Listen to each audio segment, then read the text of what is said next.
대통령 지지율 40% 넘은 여론조사가 있는데 이 여론조사에 대해서 민주당이 고발을 한다고 그러더라고요. 할까요? 그건 오바고. 아니, 그거 어차피 아니 제가 볼 때 탄핵하는 거 아니야? 여심이 중앙 여심위를 통과한 맞아요. 일단은 통과를 했는데 맞아요. 아니 비판을 할 수 있죠. 저도 이 부분 하여튼 그다음 1번 신빙성 있다 2번 여론 왜곡이다. 이거 재밌을 것 같아요. 예, 한번 풀어보시죠. 저도 이거 좀 재밌을 것 같아요.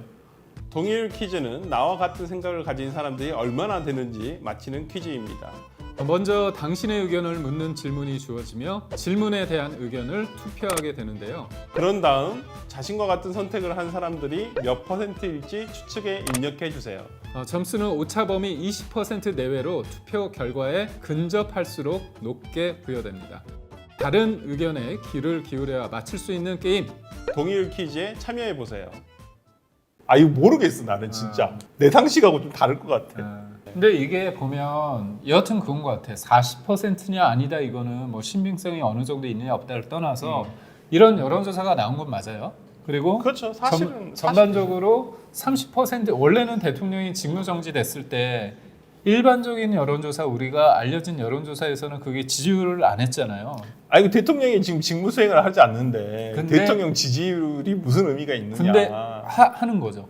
아. 그 일부 언론에서 이제 의뢰를 해서 하는데 그러니까 모르겠어 이게 갑자기 40%는 저는 거짓말 같아. 아니 그러니까 믿을 수는 없어. 그러니까 아니 물론 조사 결과가 나왔기 때문에 그러니까 제가 개인적으로 믿을 수 없다는 것과 이게 이제 객관적으로 신빙성이 떨어지냐 있냐라는 여부는 이제 변론의 문제니까. 근데 지금 분석하시는 분들의 여론조사 전문가들의 어떤 얘기를 들어보면 질문 문항에서 좀 문제가 있다. 약간 주관적 의도가 많이 너무 투영된 질문지 아니냐. 그렇죠. 예. 질문을 하다 보면 이른바 민주당 지지하는 사람들이 볼 때 이거 뭐지? 뭐야 이거? 딱 끊을 수 있는 약간 오프닝이. 하우스 이펙트가 일어난 것 네. 같아요. 아니 뭐 각 진영별로 이런 여론조사 회사들이 꽤 있습니다. 여론조사 꽃이 심합니다. 민주당도 여론조사 꽃도 마찬가지고 네.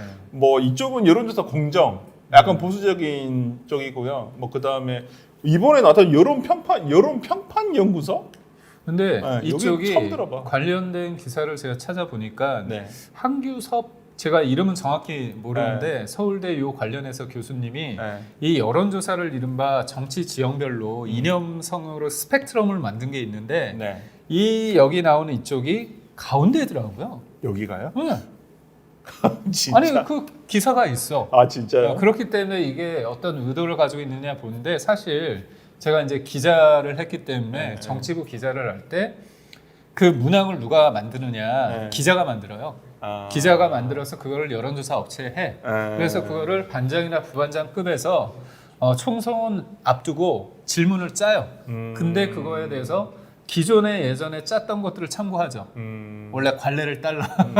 그러면서 이제 과하지 않게끔 우리가 중립적으로 하려고 노력을 하는데 그러지 않고 뭐 작정했을 때 그렇게 나올 수는 있어요. 근데 이게 단순하게 40%뿐만이 아니라 리얼미터는 이제 당 지지율 조사를 하지 않습니까? 그렇죠. 근데 리얼미터 조사가 34%가 민주당은 이제 하락세고 그러니까 저는 지금의 보수의 결집은 좀 있다고 보는데 아니 대통령이 탄핵 전에도 40%를 찍어본 적이 없는데 어떻게 탄핵이 됐는데 40%를 아니, 찍냐 근데 이 말이야. 탄핵 되기 전에 그 국민의힘 지지율하고 네. 지금 탄핵 이후에 지금 한 달이 지났잖아요. 네.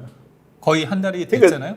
높아. 제 입장에서는 이게 이해가 안 된다는 거야. 그러니까 과거에 박근혜 대통령의 선례와는 좀 다른 양상인 것 같아요. 이게 왜 그러냐면요. 네, 왜 그래요? 진짜 한번 물어보고 싶어. 진짜 궁금해. 내가 몰라서. 보수 입장에서는 네. 똑같은 상황을 이렇게 당하지 않겠다는 거죠. 괴멸에 대한 우려, 괴멸의 우려와 불안감. 그 다음에 저번에 여튼 박근혜 전 대통령이 탄핵을 당했지만 냉정하게 따졌을 때 과연 박근혜 전 대통령이 탄핵을 받을 만한 큰 잘못을 했는가? 그 본질적인 질문을 하는 거야. 지금 생각해보니까 그런 것 같지는 않아. 아니 그러니까 그게 지금 뭐냐면 잘 보세요.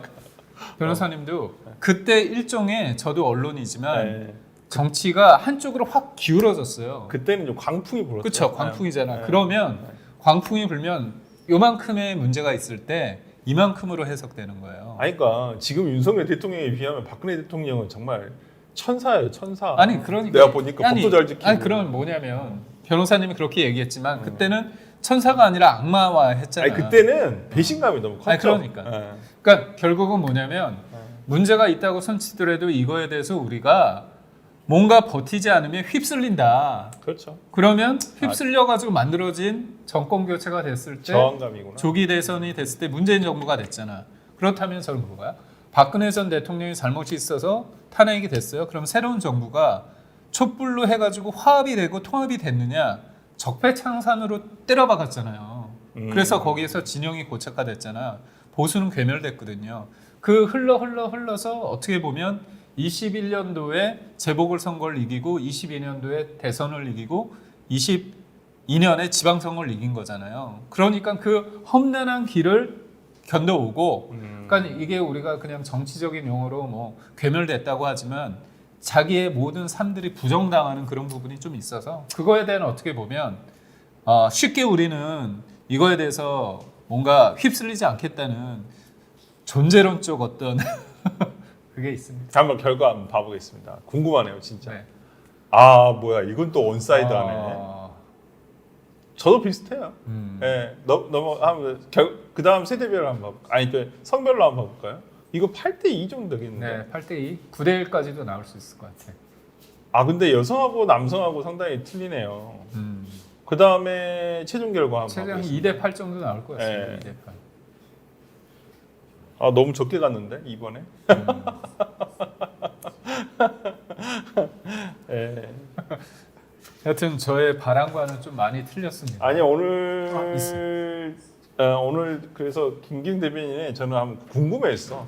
보수 진영에 계신 분들은 네. 어떻게 생각하시는지. 이 40%에 대해서. 그러니까 저는 근데 나는 오독을 안 했으면 좋겠어. 그럼요. 이게 대통령에 대한 지지가 아니에요. 제가 봤을 때는. 그러니까 보수 전체에 대한 저는 그 말씀하신 우려감이 저는 나온 거라고 생각을 해요. 그렇다고 대통령을 지키자는 사람들은 아니라고 봐. 전체 다가. 물론 그런 사람도 있겠지만은.